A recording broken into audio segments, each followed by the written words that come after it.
This station subscribes to the Namibia Media Code of Conduct and is regulated by the Media Ombudsman, appointed to deal with complaints about media content that breach this code. This includes content that is inaccurate, unfair, or that invade privacy. We encourage aggrieved members of the public to submit complaints to the Media Ombudsman via mediaombudsmannamibia.org. The Media Ombudsman is supported by the Editors Forum of Namibia, advocating for ethical and quality journalism.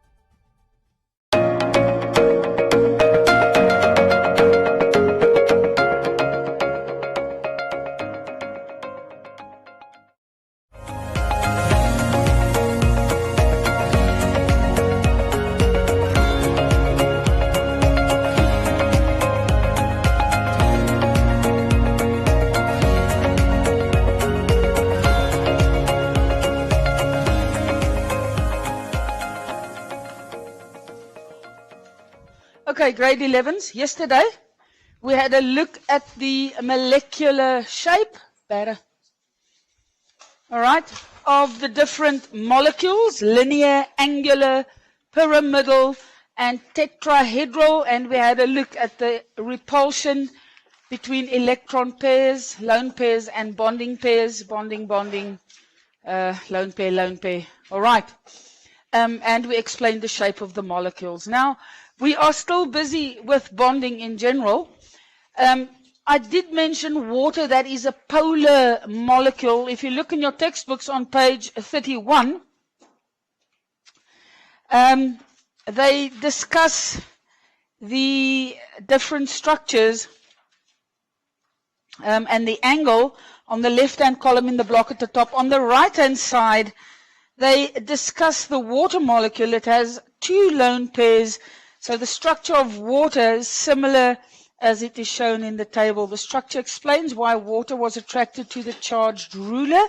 We said water is a polar molecule. I said to you yesterday, why is water polar? Because if we look at the bond of oxygen and hydrogen, that's the hydrogen, oxygen, oxygen, we have the electron pair repulsion pushing down the hydrogens at an angle on the one side of the molecule. Yes. But if you go and look at why is oxygen the slight negative side and why is hydrogen the slight positive side, then it has to do with the oxygen molecule has got two lone pairs of electrons. They are negative. So that side of the oxygen molecule is going to be negative. And then I said to you the other reason is because of the attractive force of the nuclei on the shared pair of electrons. And I said to you that, I must rub that one out. Okay. That the oxygen atom has a stronger force of attraction on the shared electrons than what the hydrogen nucleus does. Just very simple, the oxygen has a positive charge of 8 protons, where hydrogen only 1. So plus 8 is going to attract the negative stronger than plus 1 will. And this together makes that the water is polar. And the fact that water is polar then explains a lot of the behavior of water molecules, the high melting and boiling points, the expansion when it freezes, etc. Okay. The next type of bond that we must go and have a look at is the ionic bond. Just want to see something before I get there. Okay. Yeah, I've got another note for you, because we need to know about the forces between particles.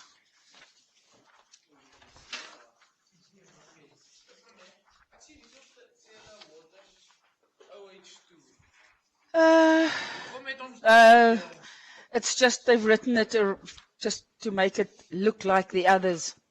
Verstaan jy? But it's not. Technically, we write it H2O. But it's not wrong. I think they've just done it because it fits into the pattern of the other non-metal hydrides. Okay.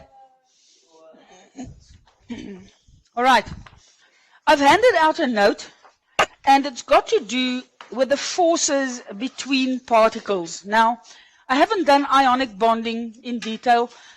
We don't do much more in terms of ionic bonding than what we've had. For example, if I want to look at the bonding between sodium and chlorine to form sodium chloride, then I have one sodium atom with one electron in its outer shell. All right, and I have one chlorine atom with 7 electrons in its outer shell, 4, 5, 6, 7, and we find that the sodium, because it is the metal, is going to give its electron to chlorine, and we are going to get a positive ion and a negative ion. What force lies there between positive and negative ions? Coulomb or electrostatic forces. And from what we've done previously, we consider these forces to be, relatively speaking, strong. If I had a look at something like magnesium oxide, all right, then I will have MgO. I will have a magnesium atom, and I will have an oxygen atom. Oxygen has 6 electrons. Magnesium has 2. And we are going to find that the magnesium is going to give its electrons to the chlorine, the oxygen, sorry. And we are going to get +2, -2.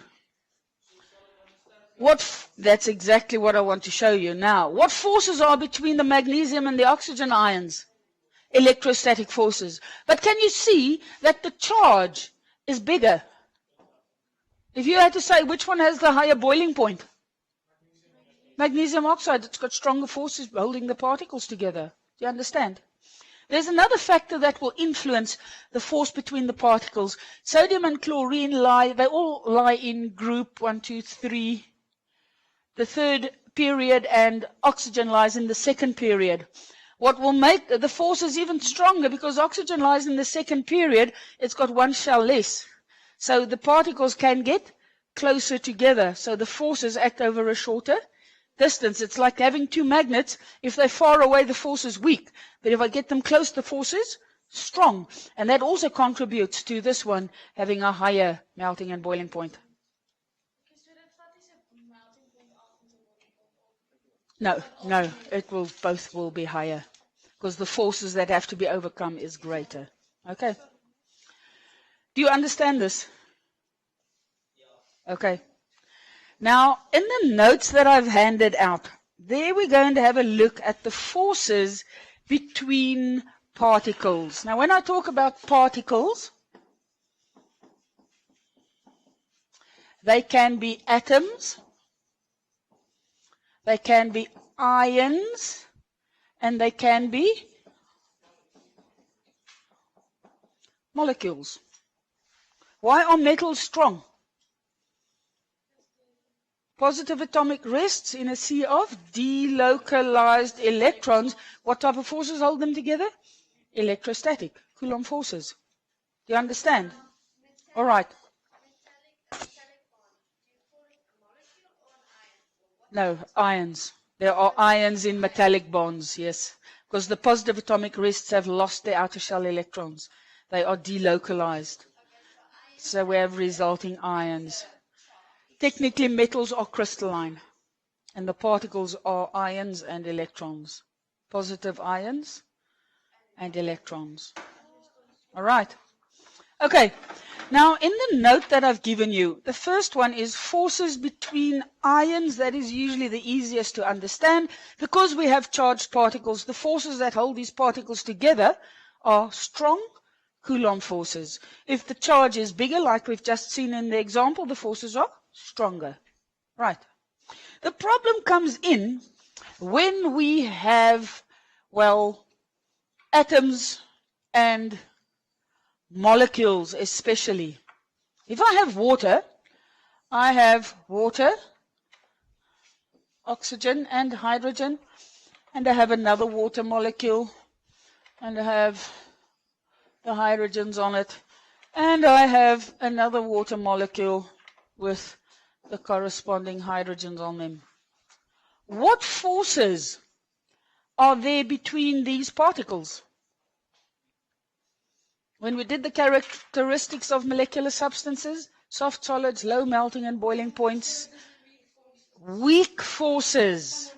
Yes, the forces between molecules are weak, and the name of the forces are van der Waals forces. All right? It's the name of the forces. But it's never as very simple as that. Van der Waals forces actually incorporate a couple of things. All right? So if you're going to have a look at the diagrams that I've given you, there's an A and there's a B part. A, London or dispersion forces. Now, they are both intermolecular, between molecules. What does intramolecular mean? Inside. Intramolecular, what forces do I have?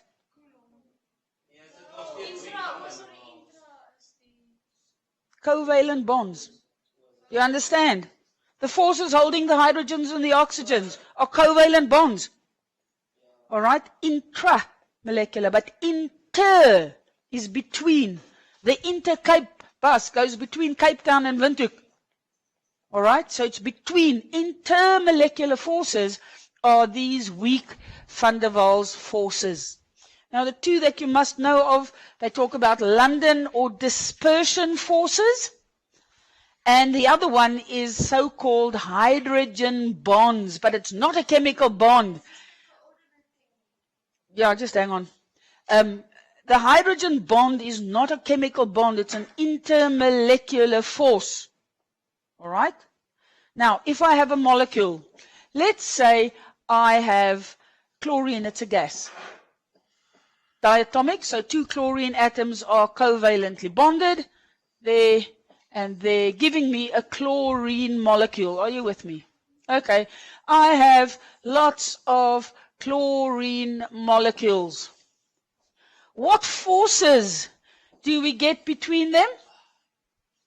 Weak van der Waals forces. All right. Now what happens is, when we talk about London or dispersion forces, remember these particles have energy and they bump into each other. Now, if this molecule would, for example, bump into that one, for the split second that they make contact, the electrons are able to be pushed away from each other.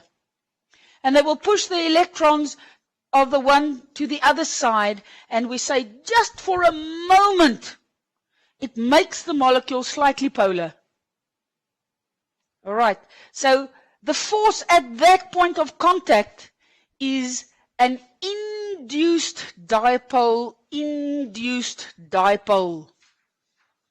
All right. It wasn't a polar molecule, but just when they connected, because the electrons can be pushed around, we get a slight positive and a slight negative side to the molecule. And when we have a slight positive and a negative side, it's a dipole.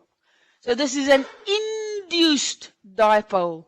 Now, this type of forces are known as London or dispersion forces. You don't have to remember about the induced dipole. I just used to explain it. Okay? So between my molecular substances, diatomic molecules, most of them are gases, bromine's a liquid, iodine's a solid, but it easily undergoes sublimation. So are the forces strong holding them together? No. What forces do we have between those molecules? We have London or dispersion forces. They are weak. Then we get special van der Waals forces, and that is what we get between water molecules. I go back to my water molecules. Remember, we said the water molecules have a slight negative charge, all right, there, and a slight positive charge. So, negative and positive will attract. Okay? And these forces are definitely going to be stronger than what they would be between two consecutive, no, I must go the other way, iodine molecules. Do you understand? Because the iodine molecule, it doesn't have a slight positive or a slight negative side. Now those forces between water molecules that arise as a result of the polarity of the water molecule, we call those forces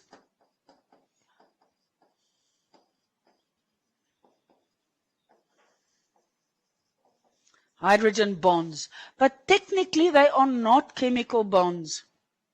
But this is why water that is a polar liquid tends to have higher melting and boiling points than other molecular liquids.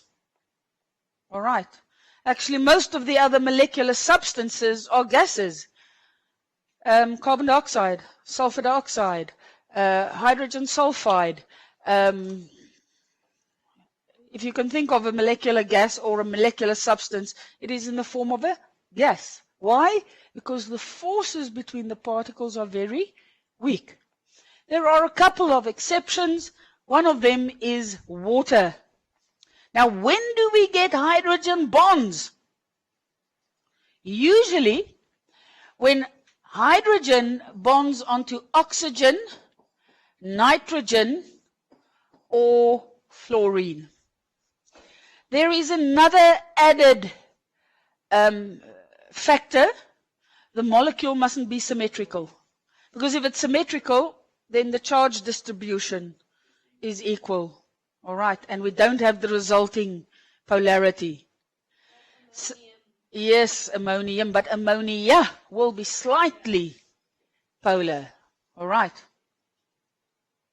Do you follow? So when do we get hydrogen bonds between molecules? Usually molecules made up when hydrogen bonds onto oxygen, hydrogen bonds onto nitrogen, and hydrogen bonds onto fluorine. Now we don't really work with the hydrogen nitrides. It's a chemistry that sort of goes on its own. But hydrogen fluoride, we can work with that one. And hydrogen fluoride will probably be polar. Why? Because we have hydrogen and we have fluorine sharing electrons, but fluorine has a very strong force of attraction on the electron pair that they share. Now, no, one bonding place, one bonding place, okay. We refer to the electronegativity of an element. Electronegativity is an indication of the attractive force on a shared pair of electrons. And when you look at the periodic table, fluorine is the most electronegative element. So electronegativities increase from left to right and decrease from top to bottom.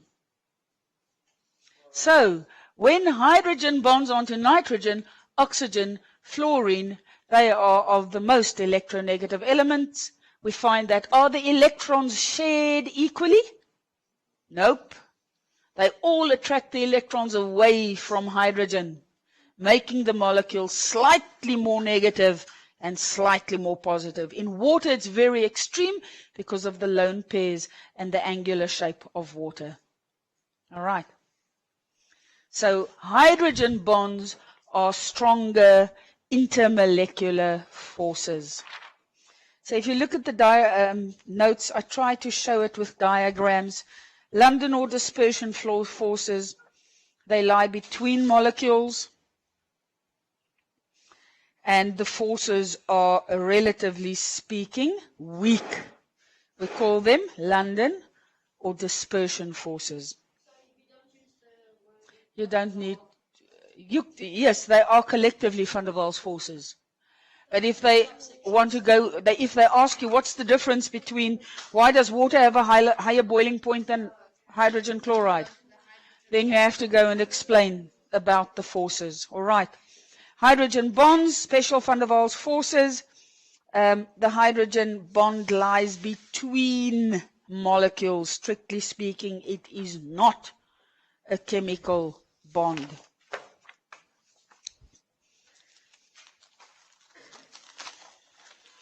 Okay. That about the forces between particles. Now, ionic bonds, there's not much I want to say there. People, you should be able to do the ionic bonds of the first 20 elements, metals with non-metals. That hasn't changed. Nothing has changed from what you've done it from grade 8. Okay? If you don't understand it, you must go and try and do them, and then you must come to me and you must ask. Okay? But you should be able to do the ionic bonding. It's not difficult. Then there in your books on page 32, table 2.14, properties of ionic and covalent compounds. The ionic compounds, they say, are crystalline solids. Crystals are hard, brittle solids. The second point, when they are melted or dissolved, you can write in, they will conduct electricity. They have high melting points, high boiling points. They have high heats of fusion and vaporization. Janus, why? I suggest you come and sit on the side of the pillar. Jy gaan breinskade opdoen, regtig.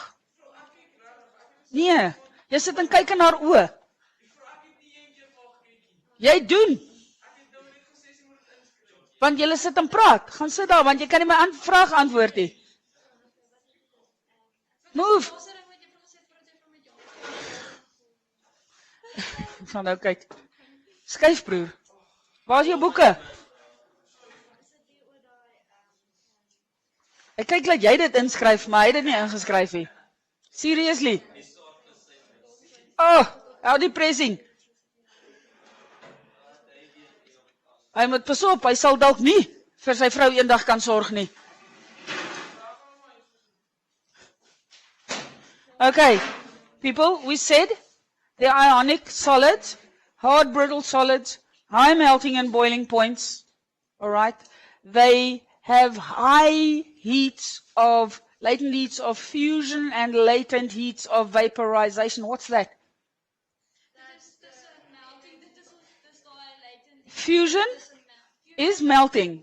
It's the energy needed to separate the particles so that they can melt, so that they can slide over one another. And vaporization is the energy needed to overcome the attractive forces so that the particles can move freely as a gas. It connects up with high melting and boiling points. All right. Then the covalent compounds, most of them are liquids or gases. If they are solids, like iodine, they usually undergo sublimation. Who knows what mothballs are? What type of bond would be between those particles? Or what force holds the particles together is probably a better word. Weak van der Waals forces, they undergo sublimation. Those air fresheners that they put in the toilets, the little block in the cellophane paper, it's going to be molecular because it undergoes sublimation. There's usually an exception or so, but I don't know of an exception. All right. Yes, the naphthalene is bonded covalently. The forces between the molecules are weak van der Waals forces. That is why they can undergo sublimation. And then one difference then with the molecular compounds, they do not have an ionic charge. If there is no charge, can they conduct electricity? No, because current is moving charge. No charges that can move, then it cannot conduct in any state. Why can't salts conduct in the solid state? Sodium chloride salt, it doesn't conduct electricity when it's solid. Why not? In other words, the particles are held in a fixed position. Can they move? Only the vibration, according to the theory, but they can't move. And for you to be able to, or a substance to be able to conduct electricity, there must be charges that can move. But when it's liquid, the attractive forces have partially been overcome. Now the ions can slide over one another. You with me? Now, can you ever get a pure liquid of salt? A liquid of salt, yes. Pure. Yes. Yes. They just have very high melting and boiling points. For example, aluminium oxide, I think the melting point is something like 1,500 degrees or something like that. Okay. That is why they use salt in these new type of salt generators. It's the one that they have near Uppington. It is, I think there's salt in it, and it from the sun, yes, and the salt has a very high melting point, so when the salt becomes molten, there's lots of energy in it, and it can give this heat to boil water, which makes steam, which drives a turbine, which generates electricity. Yeah, just more or less, yeah.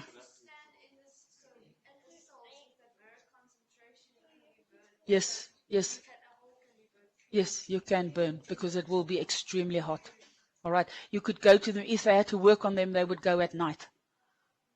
Or they would disable the mirrors.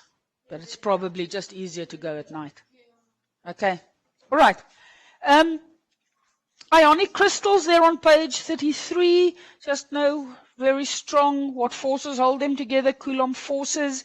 The orderly arrangement is a crystal lattice. Okay, and now one of those strange things in your syllabus, we don't go into the shapes of the crystals. That becomes a separate part in chemistry. You can recognize which substance you have on the shape of the crystals that have been formed. So crystalline shape is unique for different substances. Now, in sodium chloride, they specifically want you to know the arrangement of the particles in the sodium chloride crystal lattice. We say sodium chloride forms a cubic structure, close-packed cubic structure. In each sodium chloride crystal, the pattern that is repeated is one sodium ion is surrounded in 3 dimensions, so in the front, in the back, to the left, to the right, to the top, to the bottom, by 6 chloride ions. And each chloride ion is surrounded in 3 dimensions with 6 sodium ions to form this cubic structure of the crystal lattice. Yes, that part there. That is the only one you need to know of. They have asked this in the external exam. I don't know why they go and just refer to one particular crystal and its shape. I think maybe just to sort of give you the notice that they do have unique shapes and arrangements to their lattice. All right. So please take note, sodium chloride with the arrangement of 6 sodium ions surrounded by, or surrounding each chloride ion, and around each sodium we have 6 chlorides in 3 dimensions. It's impossible to draw because I can't go in front and back. But you can, if you go on YouTube, you will find sometimes the molecular shapes that they build with models, and you can get that. When I break a sodium chloride crystal, it will break along a specific plane. And that is why it will always, whether I have a big block of salt like this in its crystalline structure, or I have a little grain of salt that I can put over my food, if you looked at it under a microscope, it would have the same shape, the crystal. Okay. Yes. Yes, it goes along a face. All right. So that is why when you cut it at the ends at that point, it kind of, you can chop it only in the middle and it will Yeah. end up split. Yeah. If I have, well, water, I've got H2O.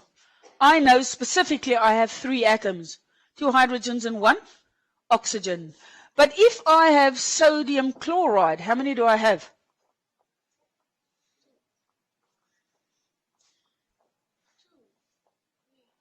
In a crystal lattice, there can be billions. And in a smaller one, there can be millions. And in an even smaller one, there will be thousands. Do you understand? The formula